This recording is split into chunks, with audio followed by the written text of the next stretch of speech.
Welcome to the Encore Audio Archives YouTube channel. I'm Taper Dave, and this is my channel. I've uploaded hundreds of talks here that I've recorded at meetings in West LA, and I've also recorded conventions starting in 2013. I've got a bunch of those up. And Walt and Mary Murray, the original owners of Encore Audio Archives, started the company in the 80s, and Walt recorded Joe and Charlie's and a bunch of stuff down in Vista, California. My sobriety date is June 20th of 1994. I hope you find something you like, so please like and subscribe to my channel and comment down below. If you want to hear something that I don't have or that you don't see, I'll see that I get it. Anyways, take care and have a great day if you want to.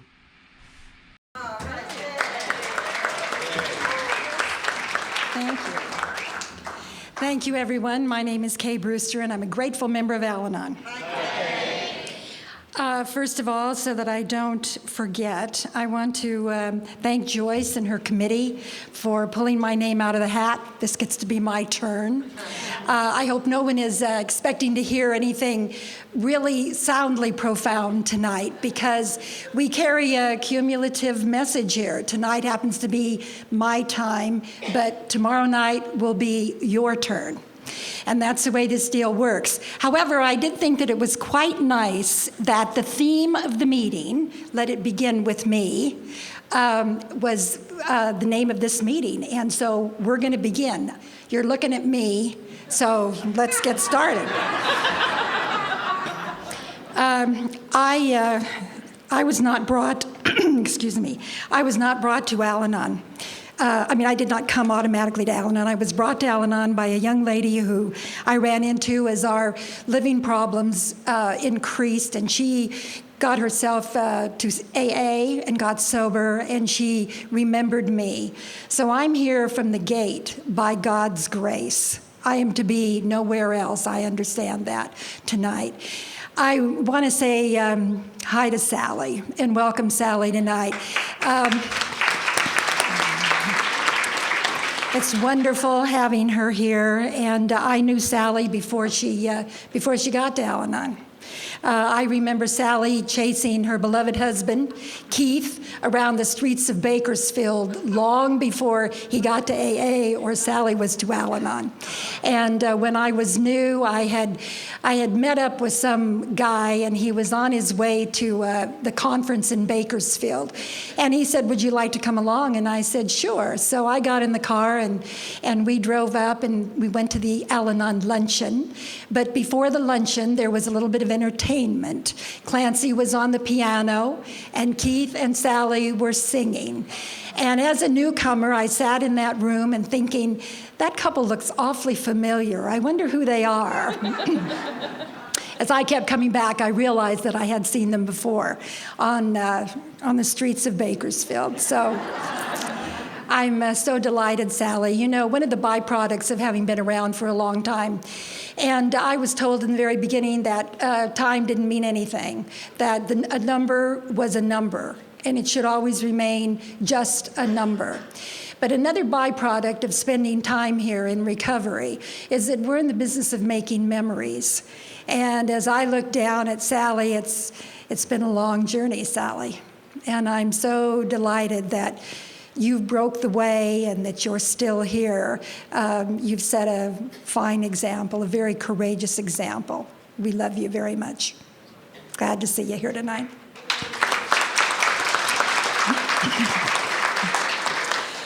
I was born into an Irish Catholic family, the oldest of 3 children. I have 2 younger brothers. I had a mom and a dad that worked very hard to give his children a good education, and for which I was a big grown-up adult before I really gave voice to how grateful I was for the good education that was given to me.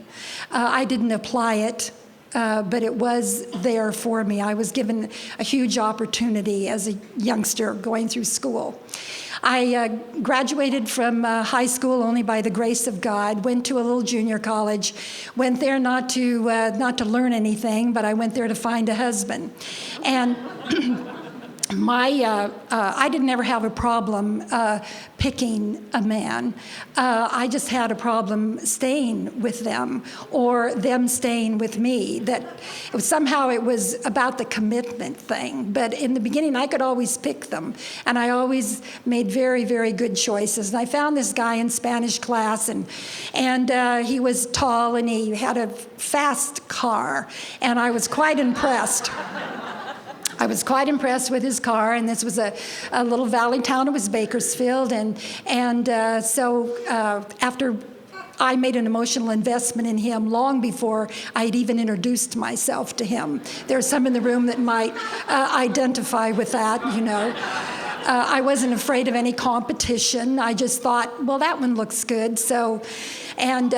Eventually we got married, and I wanted to move to Southern California. I didn't want to live in this town, and he went along with that. And you know, when I was new here, I professed not to know anything at all about control. I thought, I wonder what this control thing is all about. Well, you know, I ran the show from the gate. And so I convinced him that we needed to be in Los Angeles. We came down here. He completed his studies at Santa Monica City College, and I went to work in Westwood Village. And one thing about being as old as I am, I remember the village when it was sweet and precious and vine-covered and quiet. And the biggest deal going in Westwood Village was the drugstore. You know, and you might run into some Hollywood stars sitting at the counter in the Westwood drugstore. But it was very fun. I worked there, and my husband went to school. Not too long after that, I got really frightened because I thought he might think I was really serious about working. And so I decided that that it was time for us to start our family. Now, I didn't converse with him, and I just thought that it was time, and so I got pregnant and reported to him. I was a big reporter, and the women that I sponsor these days don't have any kind of a chance with me at all, because if they make a decision and then report to me, I identify that whole trip completely, because I used to operate just like that, instead of, you know, reasoning it out before we make the choice. But anyway, so I was pregnant, had this little baby, and then I, of course, had a moment of clarity. And it was years ago, and we had playpens, and I didn't know what to do with her, so I just put her in the playpen. And then, of course, she started moving around. They have a habit of doing that. And it scared me to death. I didn't know what in the world to do. I was totally emotionally ill-equipped to take care of this baby. And I love these two little girls with all my heart. It shows how gracious God is, and it also showed me how he knew how my life was going to unfold, and didn't deny me two perfect gifts in these two little girls. And so I had another baby, convinced my husband that it was a good idea. He was spending more and more time away from home. I don't blame him. I wouldn't want to stay there with me either. And so I had this other baby to keep the first one company. I thought that made some sense. And then, of course, I realized that he was out, and I believed, having fun at me. If he wasn't at home with me, then he was out having fun with someone else, and I couldn't allow that to happen. So I made one of my first very poor decisions that I was going to make before I got here, and that was that I wasn't going to stay at home either. And I am here to tell you tonight that there were times when I left my children unattended, and a loving God watched over them, and then other times I would make arrangements and leave someone in their care while I went out and had my fun as well. So, you know, I say here when I share my story that I didn't just find an alcoholic attractive. I earned my way into finding an alcoholic attractive. You know, I don't stay here these days because of an alcoholic. I stay here because of the reality of the severity of my living problems, of which I'm only a thought away. So, my husband moved me. We moved to another area, and it was in this area where I made another horrible decision, and he was boring. He was going to work every day. He was making a living. He was bringing the money home. I had everything that any woman that wasn't trouble walking would aspire to have, and I didn't know what to do with it. So I made a choice, and I ended up having an affair with my next-door neighbor. Not proud of that either, but as a consequence of that affair, God really got my attention, because I was taken to court, and these two little girls were taken away from me. Now, this was years ago, when the only women that I knew of that were losing custody of their children were women that suffered from the disease of alcoholism. I am not an alcoholic. Neither did I have to spend any time in a locked ward. That's only by God's grace, because had I been the keeper of the keys, I would have welcomed me in there behind a locked door. I belonged there. But I didn't have to spend any time there.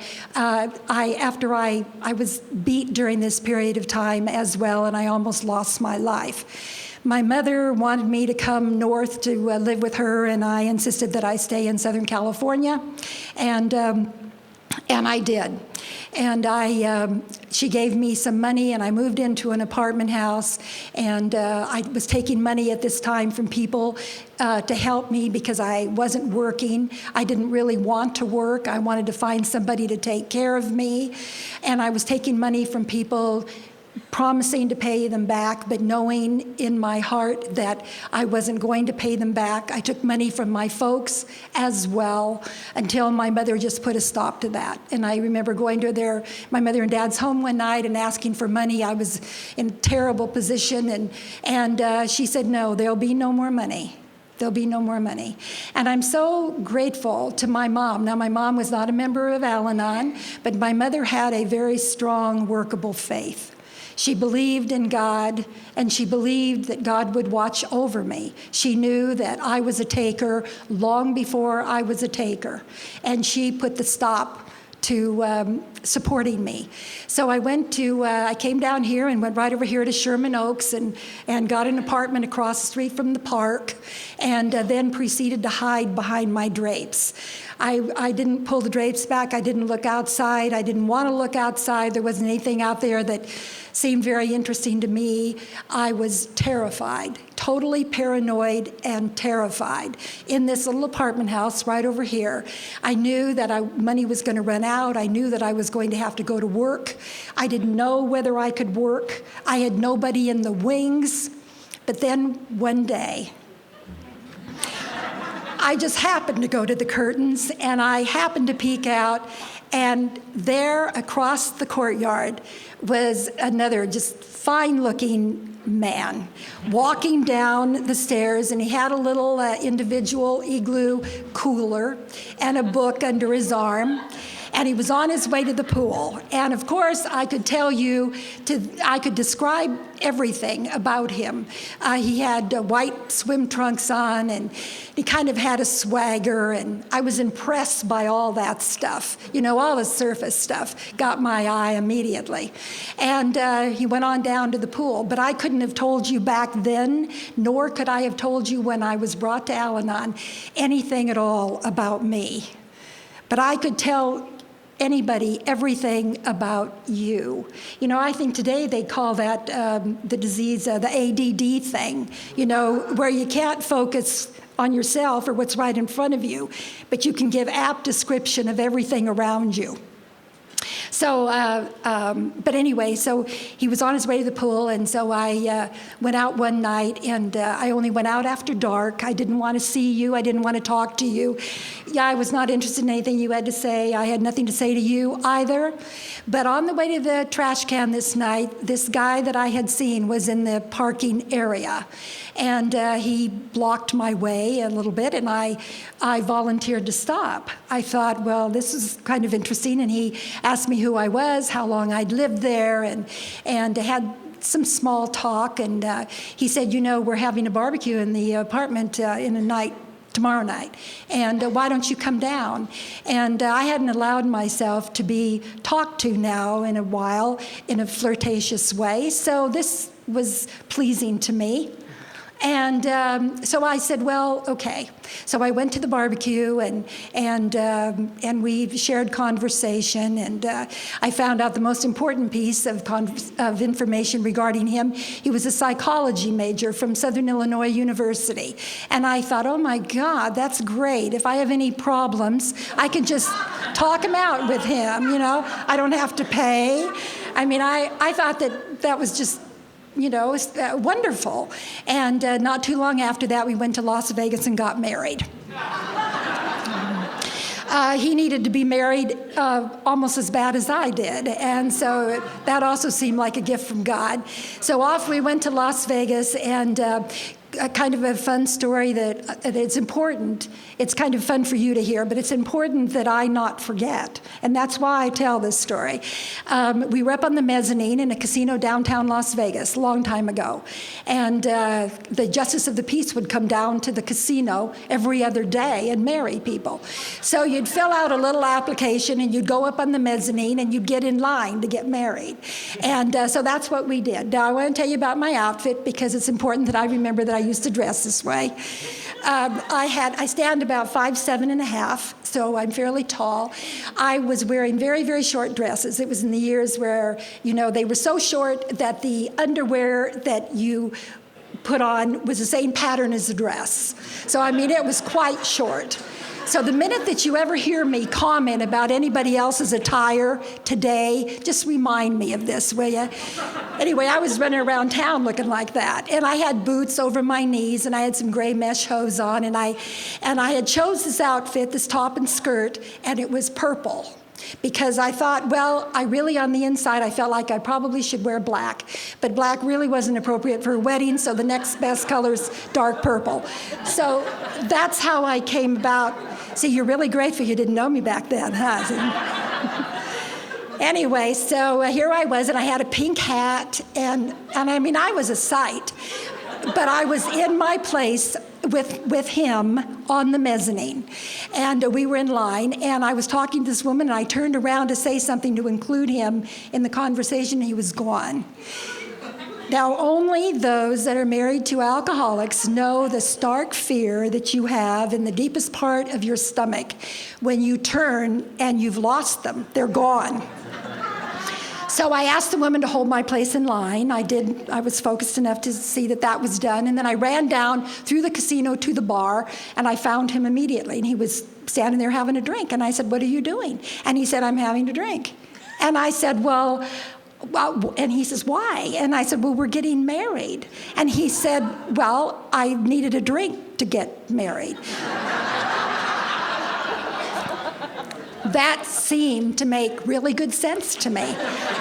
So I stood right beside him at the bar, leaning on the bar like I belonged there, while he finished his drink. And then we both returned to the mezzanine and got married.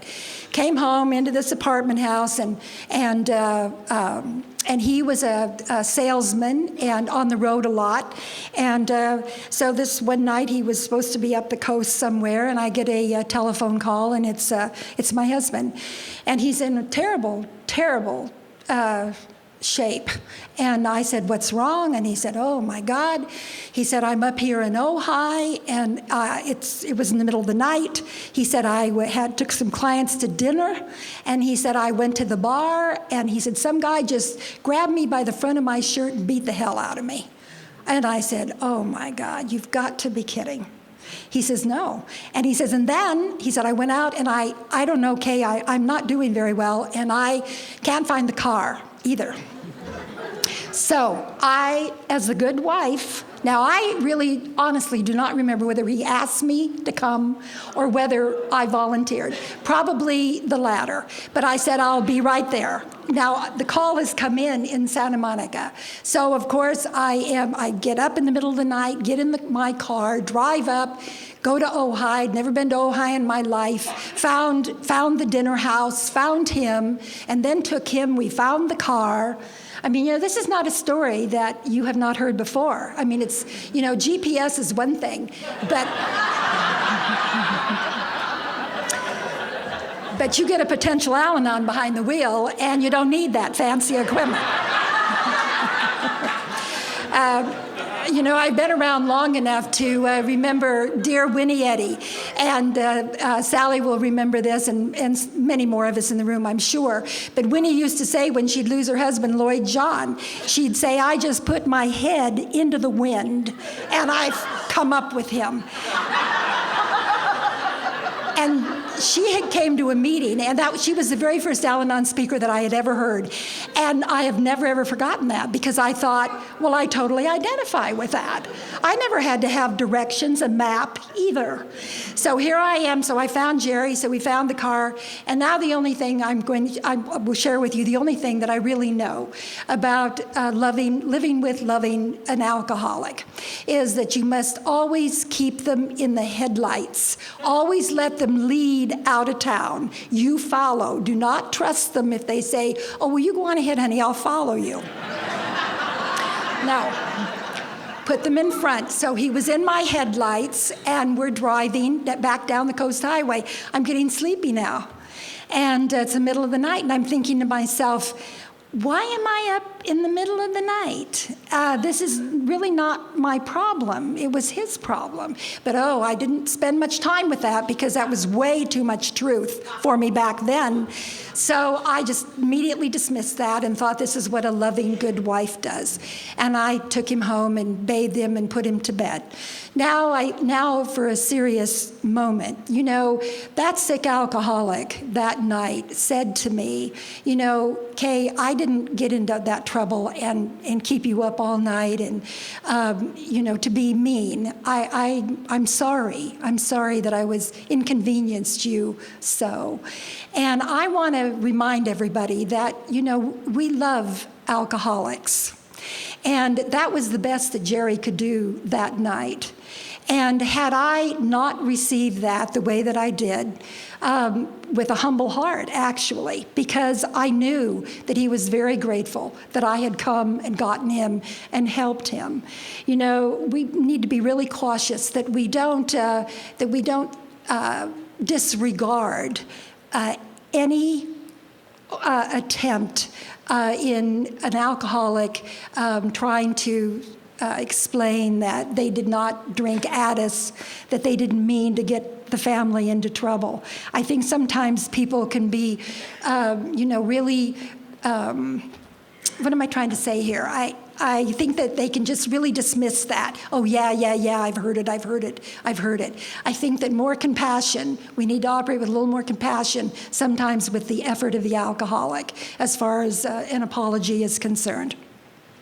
So after that, we moved again. I was kind of being moved around. I didn't feel back then, but when I talk about the way I was moved around town, it was kind of like I was the alcoholic. They were hoping that a new area I might improve some, my actions and attitude.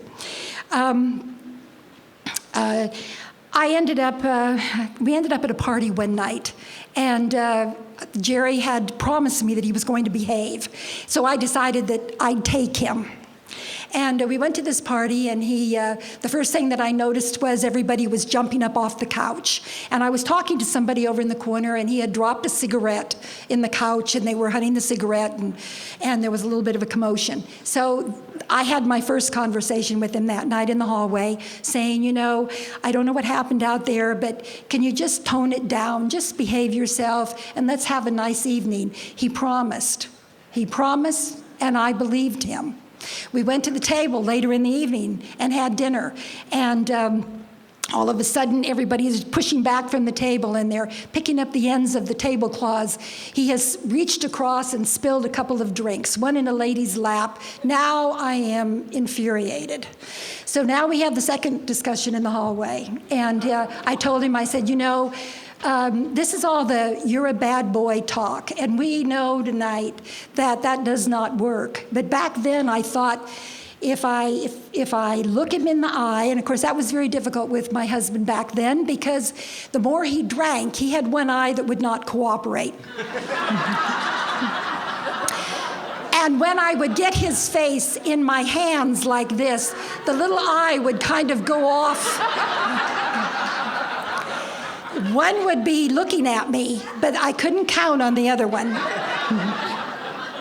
So I got that look, and I thought it's time for us to go home. So I went out to the kitchen and was talking to the hostess, and in conversation I said, we're going to have a baby.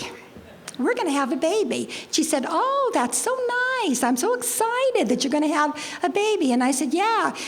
Just as I'm into this conversation, my husband stumbles through the kitchen on the way to the back porch and to the yard.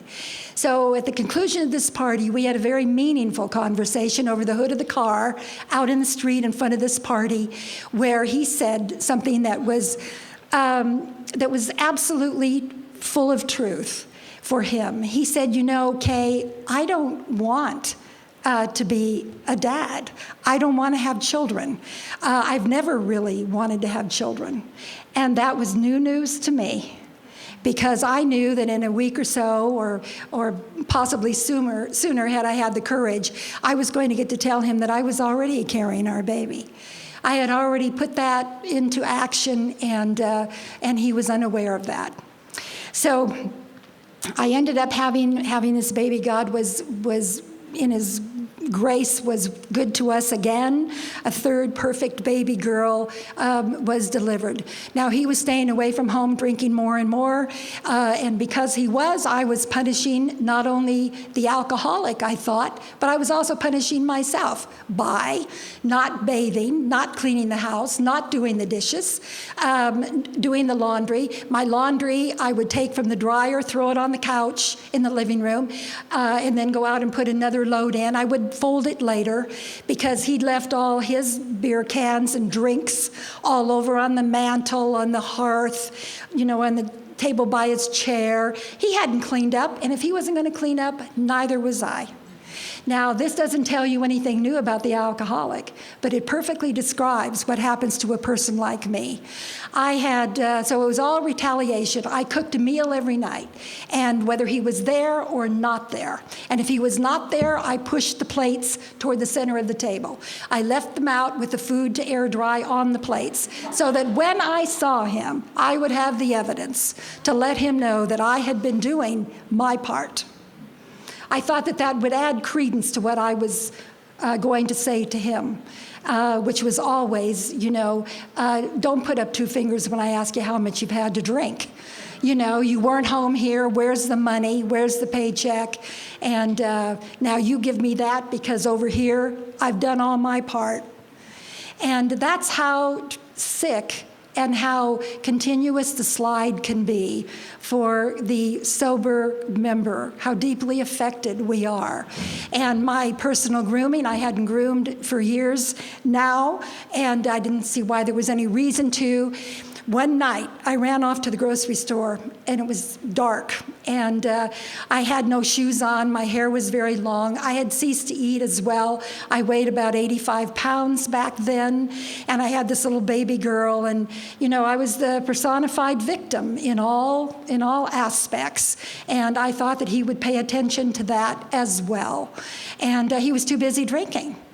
I mean, what is a natural thing for an alcoholic to do? It's to drink. He was not interested in my theatrics, my drama, my victimization, my stern mother-son talks. He wasn't interested in any of that. Now, I know that today, but at the time, I was driven by the necessity to do that. I was totally obsessed to try to get this man to behave the way that I wanted him to behave. So I ran off to the grocery store this night, and, previous to this, I had gone to an adult education class because I thought I was having a nervous breakdown. You couldn't imagine why. And I learned to do macrame and paint plaster of Paris there. I thought that it would be therapeutic for somebody like me, and I didn't stay there very long. I'd met this girl, and we had a little something going, a friendship going, but after the class, she left and I left. I didn't ever think I'd see her again. This night I ran over to the grocery store, and who should I run into but this gal? Now, she looked very, very different this night in the grocery store, and I had a lot of noise going, and I wanted to get away from her. I didn't want to talk. I didn't want to say anything. I didn't want to have her say anything to me, but I could see her mouth moving. I couldn't hear what she was saying. But I did get enough that I was left with the impression that she was going to come to the house. And I immediately had to dismiss that thought because I thought I don't want anybody at my house. But a few nights later, Judy showed up. And the difference between Judy when we were in the class and Judy this night was that Judy was now a sober member of Alcoholics Anonymous. She had gotten sober, and she remembered a gal that needed help real bad, and that was me. And she told me years later, she said, I never thought that you were an alcoholic. She said, I just knew that you were in trouble. I knew you were in trouble.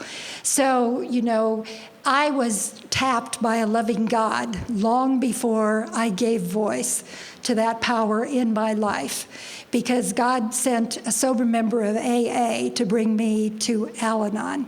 She brought me to my first meeting, and I'll never forget it. She pulled up in front of the 502 Club in Covina the night that she came into my house, and I didn't want to go with her, and she said, oh, I'll help you clean up, and I didn't want her looking at the mess, really. I was embarrassed. I had a tremendous amount of shame when other people would come in and see how I was acting. But I was dying of a disease called loneliness, trying to do it by myself, and trying to fix it and straighten it out and smooth it out. But I was doing it willfully. And don't we know that God's will not interfere where self-will abides? I mean, that was one of my very first early truths here in recovery. And so I was willfully moving ahead, and here comes Judy. She took me to my first meeting. We pulled up outside, and everybody in this little clubhouse had stopped drinking, but everybody was smoking. I come from a generation of smoking, and I love to smoke as well. And along with these short dresses and these high boots and all this drama, I used to smoke, and I used cigarette holders. I smoked with a holder. But I had brights and I had pastels, and I would coordinate my holder with the outfit that I was wearing that day. And my first sponsor said to me one day, she said, if you put in half the time in studying the steps and coming to meetings as you do in coordinating your outfit, she said, you will have no problem here in Al-Anon at all. And that was just one insensitive thing that she said, So anyway, we went in this club, and everybody was smoking, and there was a pool table, and it didn't look quite that bad to me. But then we went into another room where everybody was sitting, and all the women appeared to be like my age. And I thought to myself, what am I doing here? Why am I here? These people are all old. And when I got a chance to ask about who I saw to keep the car, who was the legal person in the room, I did all of that. I also then said, where do the young people go? Where do the people that are, that have something going for themselves go? And all the nice ladies just nodded. And a couple of them came over and said, keep coming back, Kay. We'd really like you to come to our meeting. Well, of course, my good friend Sarah says, if you can't carry a message of hope, then be a loud warning. And so, of course, they wanted me in the meeting. It made them feel very grateful to have me there. I understand that today. So anyway, but I wasn't about to stay. I left for a little while after, and I was running around with people that I was old enough to be their mother, living in the back of vans, dragging my little girl. I was hang gliding in San Bernardino County and down in San Diego County. I mean, doing life-threatening, silly, stupid antics. But it was all that I knew to do at the time. But a very important seed had been planted, and that was I knew where the club was in Covina, and I had met a couple of older women there. And so when I got through with all that, I went back to the meeting and sat on the outside, and the girls started coming in, and they all said, "Hi, how are you? We're glad to see you tonight, Kay." And I said, "I'm just fine, thank you. I was always fine." And pretty soon the door closed, and they were starting their meeting. They were all in there, and I was out sitting on a bar stool leaning on the bar. And I believe that the loving God of my understanding at that moment picked me up off that stool, took me over to that door, and threw me in that room. I got a sponsor that night and started working the steps. One of the, I also now want to stop for a second because I want to talk about the steps, but you know, I have for years before my husband, Mac, got seriously ill. I did not hesitate to ask meetings all over the world to say prayers for Mac and myself and our family. And our family reflects tonight the power of prayer. It reflects the commitment when you said, yes, we will pray for UK, that you did that. And on the backside of that now, I don't want to forget when I'm in front of a gathering to thank those that said prayer for Mac and myself and our family, because I'm on my husband Mac's arm tonight, and I'm deeply grateful. We did not know how many more times we could have an evening like this, and I'm so grateful that you're here, sweetheart. Really grateful. So my first sponsor says, okay, I'm tired of hearing you pointing your finger to other people. It's always everybody else's fault, and you wouldn't be acting the way you're acting if they hadn't done what they'd done. So we're going to start going to some open AA meetings. And I thought, well, maybe that'll, you know, pick things up a little bit. So we went to the AA meeting, and it did pick it up for me, I'll tell you. And I enjoyed the open AA meetings very, very much. This one night, a guy comes in, and he comes across the back of the room. And of course, I never sat and looked straight ahead. I always sat sideways in the chair because you don't want to lose track of what's up here in front of you, but you don't want to miss anything coming in the back door either. So you get pretty shrewd in your illness of how you position yourself in a chair, even. And so I saw this guy come in, and he glad-handed across the back of the club and welcomed the newcomers, and then came right up the center aisle. And that's my husband, Mac. And little did I know then that he was going to be my husband, but I was probably as serious that night about seeing that was going to come true as ever. But he's always been a center aisle kind of guy. Mac does not enter a room and come up the side aisles. He's a center aisle kind of guy. I like that. That got my attention, and it gets my attention today. And so I said to my sponsor, I don't know how I slipped up so bad, but I said to her, this woman that I really wasn't real crazy about, because she was telling me what to do, and I kept trying to convince her that I was very sensitive, and she needed to rephrase how she was telling me to do things. Like she'd say, you're going to go to meetings. And I'd say, how long do I have to go to meetings? And she always had to come back, and she'd say, you're going to go to meetings until you want to go to meetings. And I'd think to myself, it's always the inner dialogue that you have. Well, that'll be a cold day because I won't come back to meetings. I don't want to come to meetings. And the next thing out of her mouth, she'd say, but I have a lot of friends here, and my friends go to all the meetings. It was kind of like an idle threat. Just try not to show up, and I'm going to get the report that you weren't there. So you can understand why I came in at 30, why I was brought, rather, to Al-Anon at 36, and I was tired. Anyway, so I'm in this meeting, and Mac's coming up the aisle, and right behind him is a woman, and I leaned to my sponsor and said, who is that guy? And she said, I think the question ought to be, who is the very attractive blonde that is following him up the aisle? And I thought to myself, I can't remember asking her that I was concerned about that. But nonetheless, they were an item for a very short period of time.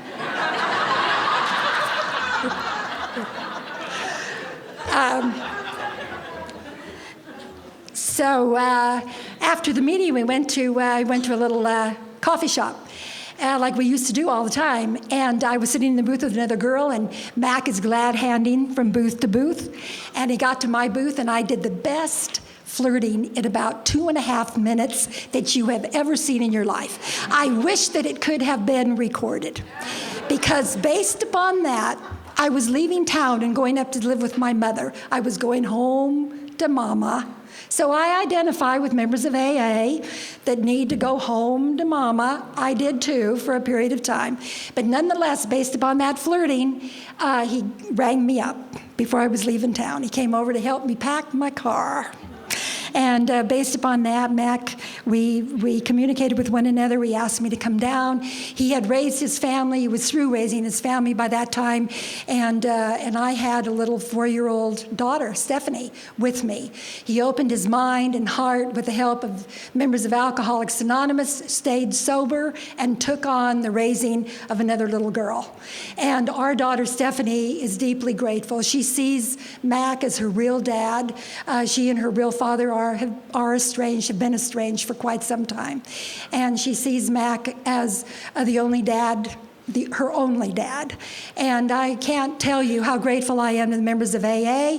Certainly Mac's sponsor back then, Eddie C., who is since deceased, who told Mac, take Kay and her little girl home and treat them like newcomers, and you won't have any kind of a problem. And Stephanie and I are so much better because of AA's word to Mac and Mac's generosity as he moved forward in our lives. So, okay. So now I'm back at the, Mac and I are living together. Now I'm taking you back to the meeting. I was not overly impressed with Al-Anon. I mean, I tried to pay attention.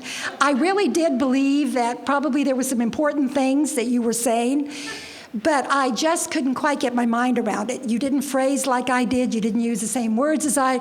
Well, of course, did it ever dawn on me that I was looking for the differences and not the similarities? No. And yet, I would have told you that I was very well educated and, and not a dunce. I mean, I'm paying attention, but I just couldn't get my mind around the things that were going on in the meetings.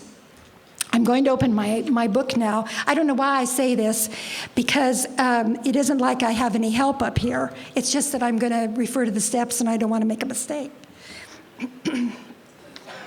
So in our meetings in COVINA, the steps used to be in picture frames hung all the way around the wall. My sponsor said, it's important that you go to a step study. I didn't ever see why it was important when she pointed out that I needed to go to meetings. But she aimed this person that wanted and was only capable of talking from a point of intellect. I wanted to talk from a point of intellect about alcoholism and about all the things that had happened to me. I was always coming from my mind. And the most important trip, this is my husband's line, but I'm going to take it tonight and use it.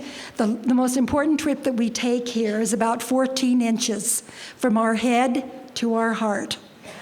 I had no idea how to operate from my heart at all. I knew nothing about the power, the structure, the discipline of the 12 steps. I memorized them at one time because I thought that there'd probably be somebody that would circulate in the room and ask you to recite them, and then you'd be graded. I didn't quite know how the seating went in meetings. I mean, I was very sick, very sick. Anyway, so the 12 steps, we admitted we were powerless over alcohol, that our lives had become unmanageable. I bored you the last 15 or 20 minutes about some of my antics and unmanageability of my life. Step 1 needs to be worked completely. It is the only step that needs to be completely worked. Admitted to our innermost self, surrendering to how powerless we are over this disease, this family disease called alcoholism. I have enlarged that as I've moved along in recovery, and now it's not only alcoholism, but it's people, places, things. But in the beginning, it was important that I refer to alcoholism as alcoholism, the disease. I could give you every minute detail of the unmanageability of my life, my victimization, but I didn't have clue one what I was dealing with. I needed to realize that this is what I was dealing with. Came to believe that a power greater than ourselves could restore us to sanity. I came to, and then I came to believe. I told you earlier that I asked Mary Ann, how long do I have to go to these meetings? She said, you get to go until you want to go. Well, I've gotten to that point and beyond. I can't tell you how well I feel in my meetings, how at peace and at home I feel in my meetings, what a sense of purpose I feel in my meetings. If she would have explained it that way to me in the beginning, I wouldn't have known whatever in the world she was talking about, but I know it today. I have come to in meetings. I was totally shut down when I got here, and I thawed out. In the meetings. A power greater than myself. For many, many, many years in the beginning, my higher power was the meeting. Those in the meeting that spoke as I began to thaw out and began to hear what you were really saying, and more importantly, begin to watch what you were doing. I realized that I was in a miraculous place. Things were happening here that couldn't be explained. And so this power was the meeting. The meeting seemed to be have the answers for me. These days, my higher power is an inner reality. It's no longer an outside possibility. It's no longer a power that I go 1 or 2 days a week to church and visit. My higher power is an inner reality. It's that inner resource that you told me that I would have someday. And I would also have the choice and opportunity to tap into that resource and personalize this higher power, make this power work for me. And that is exactly what has come true. And of course, my sanity, I have been restored to a sense of sanity, better than I ever have been. And when I am with you in meetings, I am the best I've been that day. Step 3, made a decision to turn our will and our lives over to the care of God as we understood Him. You know, and made a decision, I made the decision to begin to trust this higher power. And in turning my will over to the care of God, I didn't quite know exactly how to do that except through prayer. And I had extensive years of extensive prayer practice. And when I got into the discipline of the steps, it wasn't hard to resurrect how important prayer had been to me at one time in my life. I believe that the decision that I make in step 3 is that God is going to direct my life, period. Forever and ever. That is a decision that I have made, and in step 3. And that decision would be ineffective if I did not move ahead and address step 4 immediately without wasting any time. So step 4, of course, is made a searching and fearless moral inventory of ourselves. This is a fact-finding, fact-facing process. I trust the process of the 4th step. I am a product of the 4th step inventory. Writing worked very well for me, even though I was telling my first sponsor that I had been told a long time ago, you don't write anything down, you don't date it, and you certainly don't sign it. So I was highly skeptical of this 4-step inventory in the beginning, but contrary to all of that, I've slowly over a period of years surrendered to the fact that written personal inventory was highly effective for me. It was years ago, so we didn't have our inventory workbooks like we do now. We worked out of the big book of Alcoholics Anonymous. My first inventory and subsequent inventories were written according to the 4-column method. My first sponsor added something to the 4th column. She said, you are to write, where did I place myself in a position to be hurt? And of course, that brought me immediately to the defect of character called expecting. Expectations get me in trouble every time back then, and it will today as well. 5, admitted to God, to ourselves, and to another human being. Obviously, the other human being was my sponsor. I go to my God at the conclusion of every day.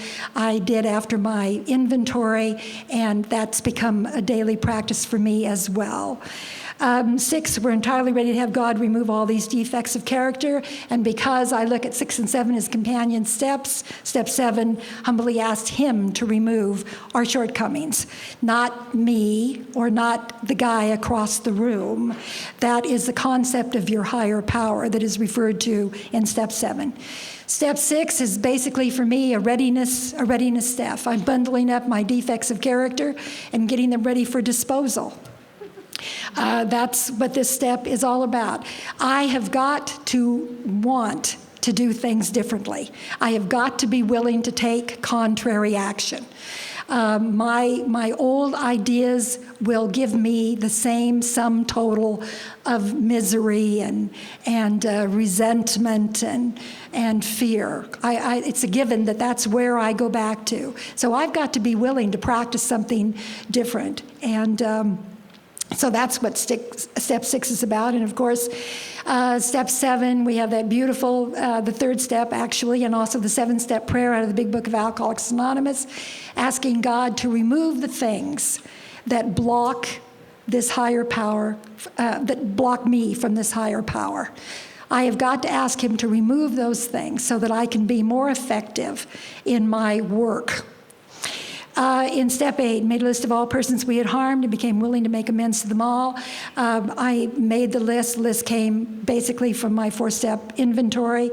My sponsor was, my first sponsor was immeasurable to me here because she was the one that said, you know, aren't you the one, Kay, that when you would have some bad luck, as you refer to it, you would tell yourself, oh, it doesn't matter.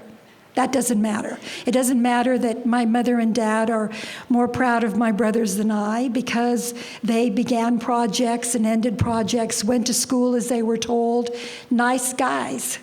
And I was just whacked.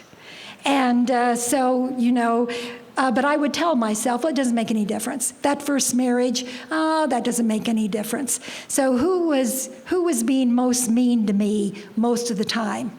It was me. It wasn't anybody else. It was not anybody else. I could be more cruel with myself than I could with any of you. And that holds true today. You know, I will do anything that I can do for any one of you in this meeting. But oftentimes, I don't treat myself in the same loving, kind fashion. I need you to remind me that I am deserving as well. Step 9, made direct amends to such people wherever possible, except when to do so would injure them or others. Important word here in this step, and it is wherever. Sometimes in meetings, my hearing is kind of going these days because of my age, but I sometimes think that people say whenever. The word is wherever, and it is there for a very specific reason. Wherever has everything to do with God's timing. Whenever kind of leaves it up to me to be a little selective about the direct amends. So wherever is there and needs to be read. Sorry, I didn't realize I'd got up on my soapbox.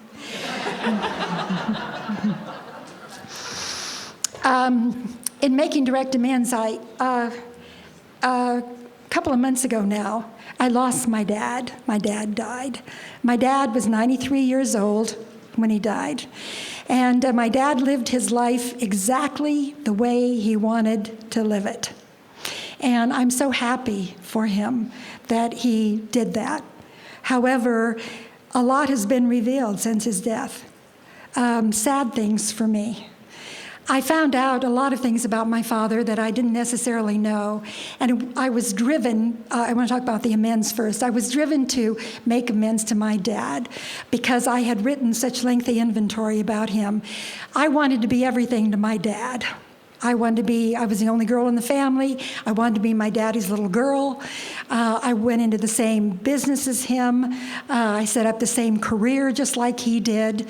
And of course, my dad wanted his sons to follow in his footsteps.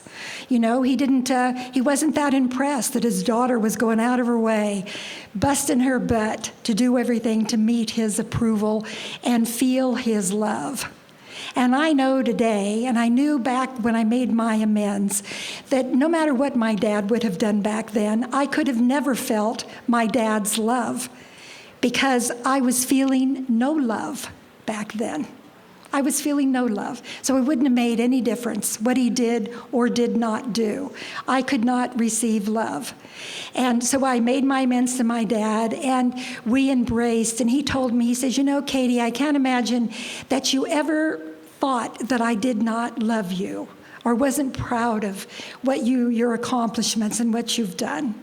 So tell me that the power of the steps don't bring us gifts that we long for in our own way for a long, long time before we get here. A long time. And I didn't come, nor did I stay, believing that I'd ever hear my dad or my mother tell me that they loved me. So when my dad died, I realized that I fell in love with my dad's persona. You know, a 3-button suit, a vest, handkerchief pocket, dressed to the nines. He'd close the bedroom in the morning, and he would come out perfect. He'd open that door and step out. And I loved that man, but the suit was not the man. And it's been very sad for me to understand that my dad and I didn't ever really have much of a relationship. But I'm deeply grateful. I have no regret after my dad's passing. He knew that I loved him. We had this arrangement, and I knew that my dad loved me. The little deal with my mama and hearing my mama say that this is my daughter and I love you, Kay, happened when she was at our house. My mother suffers from Alzheimer's disease, and when this whole thing began, Mac put a little mother-in-law house by our house and brought my mother up, and she lived there, and so it would be convenient and for me to take care of her. And I took care of my mom in that house almost 10 years as her dementia and Alzheimer's was progressing. And it was a living amend for me, beautiful living amend for me. And truthfully, my mother and I never ever really got along. Tremendous amount of competition there. I didn't know it back then. I just thought she was kind of a control freak and kind of like me now. But anyway, so she doesn't live with us now. She has her home now in a care facility in North Hollywood. And I try to get over every week. But as the years have gone on, she's been there 6 years now. And as the years go on, sometimes I let more than 1 week go by. But I said to my sponsor when I put her out there, I said, you know, I got to drive all the way out there. And she says, yes, you're going to get to drive all the way out there. And she said, because driving out, you can think about your mama. You can think about the good things about you and your mother. And then you visit, and then coming back from seeing her, you get in touch with your higher power. And then you're home, and it makes a complete package. And that was not my first sponsor that gave me that direction. That was my second sponsor. She's here in the room tonight. And so that I don't forget, I just want everybody to hear me say that I chose my sponsor because the second time, my first sponsor sponsored me for over 20 years. And then the direction in her life took her away from Al-Anon. And I knew that I could not follow her. So I chose another sponsor, and I chose my sponsor because she is totally committed to the Al-Anon program. She is active, she is involved, she lives with, loves, is married to an alcoholic. The family still has unresolved things that they live with every day. She's active in service. This was all very attractive to me at this time. And so I asked this woman to be my sponsor. My sponsor inspires me. I think I don't throw the word inspire around lightly. So I think that if you are checking into your sponsorship, you need to run into some inspiration in there somewhere that you aspire to be, where that sponsorship relationship inspires you to bring your best, to do your best, to be the best. And bring all of that to the table. And that's what my sponsor, who inspires me every day, does for me. And I'm so grateful, and thanks, Betty Ann. So, continued to take personal inventory when we were wrong, promptly admitted it. That just nips everything in the bud. You know, this is, I live every day. Change takes place every day. And this is what living and living life's truth is all about. I don't get to duck out in the middle of the night anymore. So continue to take personal inventory, and usually it's as I kneel by my bed at night before I go to bed, thanking God for all that he has given me, and thanking him as well for all that he has taken away from me, and then blessedly thanking him for all that he has left me. I live a loving, full, rich life these days because of the fellowship of Al-Anon, the fellowship of AA, the structure, discipline, and power of the 12 steps. My favorite step of all is step 11, where we sought through prayer and meditation. I won't read it all. You all know it. But, you know, praying is talking to God. Meditation is listening to the still, small voice inside. I have a very effective prayer practice. I read my page every day before my day starts. I encourage the women that I sponsor to follow suit, not because I do it, but because I hope I am some kind of an example of the riches that are received because of that kind of spiritual discipline. You know, don't do as I say, do as I do. Carries much more power. And also in step 11, the decision that somebody like me has made in the third step, which is turning my will and my life over to the care of God, now comes to fruition in the 11th step. Because now I am asking God, praying only for the knowledge of his will for me and the power to carry that out. So now there's 3 and 11. Having had a spiritual awakening as a result of these steps, and having had is past tense, and I have had a true transformation. I am no longer the woman that I was that was brought here to Al-Anon. However, I have never forgotten her. It is important that I never forget her because I was in on all of that. I had a part in all of my time that I earned bringing myself to a position where I was brought to you.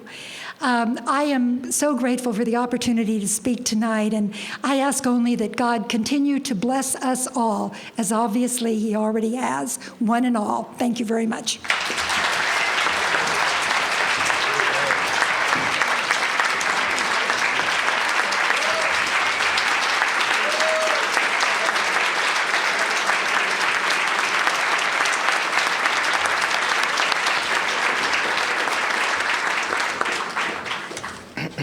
I think we got a great talk going on here. Thanks for watching the channel. Taper Dave here. Just curious, do you think this is better than Zoom? Okay, this is how I prepare my drone for launching. I like to do it inside the cab of my truck so I'm not standing outside in the weather. To install the joysticks for control, up and down, right and left, powered on. I have an Android phone that I use to connect it to the drone with, and it's actually controlled through the iPhone, through an app. Oops, wrong way. It's actually controlled through the iPhone, or through this Android phone, through the app. It's actually controlled through the Android phone, through an app, and you connect it through this short connection right here.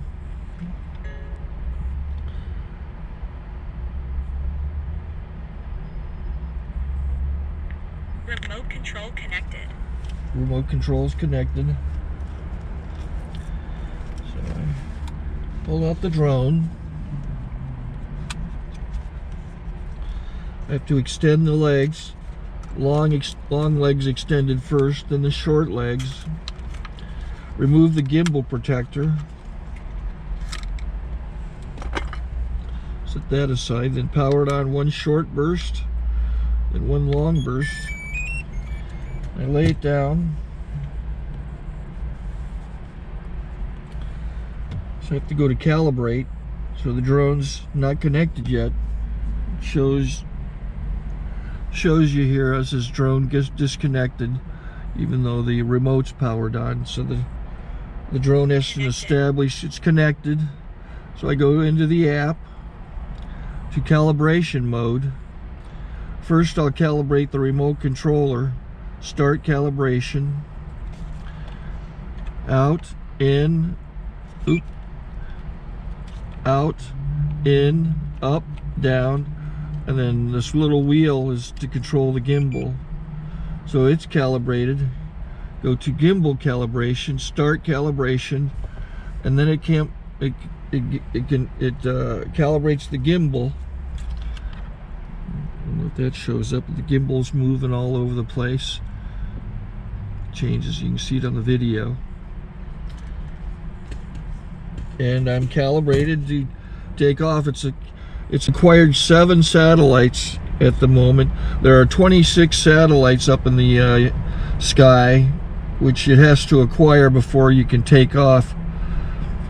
So it's connected. It's got enough satellites. This is white. I can go to press this little arrow button, swipe right to take off, and it would start the motors if I slid this to the right. But I'll wait till I get outside. Don't want to do it inside.